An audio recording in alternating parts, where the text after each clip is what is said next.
Imaginez un peu, pousser le corps humain jusqu'à sa limite. Pas de nourriture, rien, pendant 30 jours. Non, ce n'est pas de la science-fiction, c'est un test de survie physiologique extrême. Aujourd'hui, on va décoder ensemble, avec une vraie rigueur scientifique, la cascade de mécanismes que notre corps déploie pour survivre à une telle épreuve.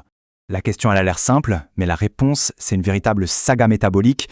On va découvrir comment notre corps, face à une crise pareille, il ne panique pas du tout. Au contraire, il exécute un plan de survie d'une précision et d'une intelligence assez incroyables.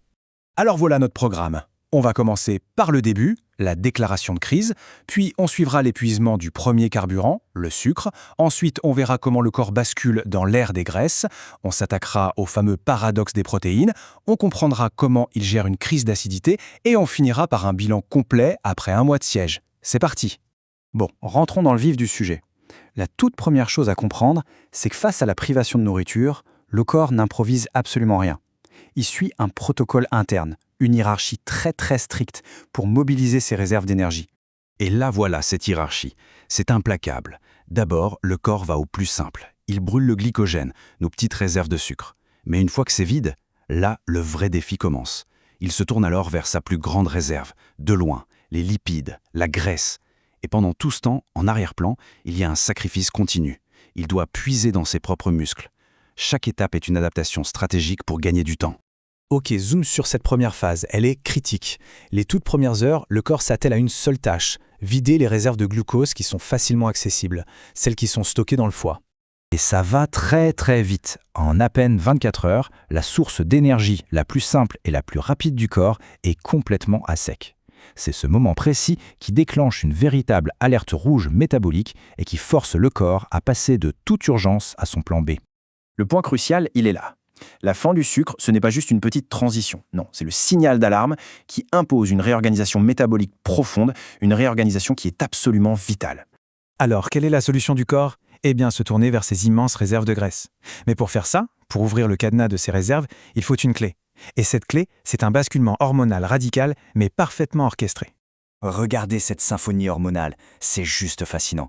L'insuline, l'hormone du stockage, son niveau s'effondre. Ça a pour effet de littéralement ouvrir les portes des réserves de graisse. En même temps, le glucagon et les catécholamines, eux, explosent pour ordonner la libération d'énergie à partir de ces graisses. C'est ce ballet parfaitement synchronisé qui rend la survie à long terme possible. Au cœur de cette nouvelle stratégie, on trouve un processus clé, la cétogénèse. En gros, le foie se transforme en une usine de production d'un supercarburant, les corps cétoniques, fabriqués à partir des graisses. C'est la solution la plus ingénieuse du corps pour pallier au manque de glucose. Et c'est là que cette adaptation est vraiment géniale. Le cerveau, c'est un gouffre énergétique, mais il ne peut pas utiliser les graisses directement.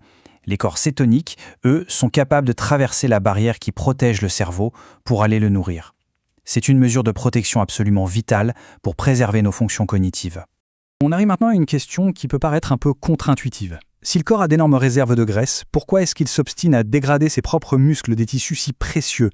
Eh bien la réponse se cache dans les besoins incompressibles de certaines de nos cellules. Ce graphique, il est très clair. Même après un mois, quand le cerveau tourne à plein régime sur les cétones, il a toujours besoin d'une part de glucose, environ 20%. Et ce besoin, il n'est pas négociable. Le corps doit donc absolument trouver un moyen de fabriquer ce glucose. Et le cerveau n'est pas le seul. Il y a d'autres accros au glucose dans notre corps.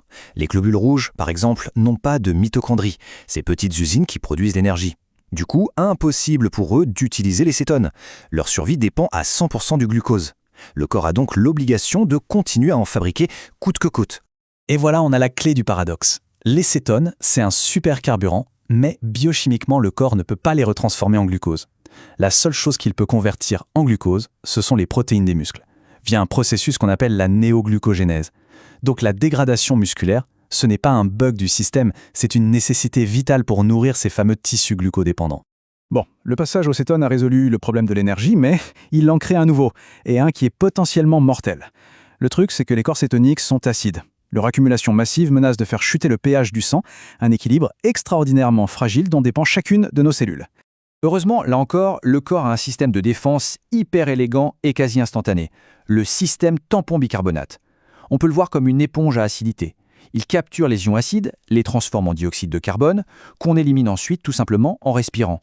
C'est d'une efficacité redoutable.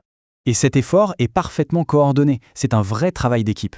Pendant que les poumons sont en première ligne pour expulser le CO2, les reins, eux, travaillent en coulisses pour recycler le bicarbonate et filtrer l'excès d'acide. Une collaboration parfaite entre les organes pour maintenir l'équilibre. On arrive au bout de notre exploration, 30 jours. Le corps a atteint un état de survie extrême. Faisons le bilan de cet organisme qui fonctionne en mode économie d'énergie maximale, mais qui est vraiment poussé dans ses derniers retranchements. Le tableau final, c'est celui d'un système en hibernation forcée. Absolument tout est ralenti au minimum vital. Le métabolisme, le cœur, la température, chaque fonction non essentielle est mise en veille pour préserver la moindre calorie. La perte musculaire a été importante et le corps ne tient plus que sur ses réserves de graisse. C'est un état de survie, oui, mais c'est aussi un état d'extrême fragilité. Finalement, ce qu'on voit à travers cette exploration, c'est que la réponse du corps au jeûne, ce n'est pas du tout le chaos. C'est un processus hyper logique, une suite d'adaptations intégrées où l'énergie, les hormones et la chimie du sang sont gérées de concert pour un seul unique objectif, survivre. Ce qui nous amène à une question finale. Est-ce qu'on doit voir le corps comme une machine de survie infaillible ou plutôt comme un funambule qui réalise en permanence d'incroyables compromis entre le besoin de garder de l'énergie et l'obligation de maintenir la vie? Une dualité qui révèle à la fois son immense force et son extrême vulnérabilité.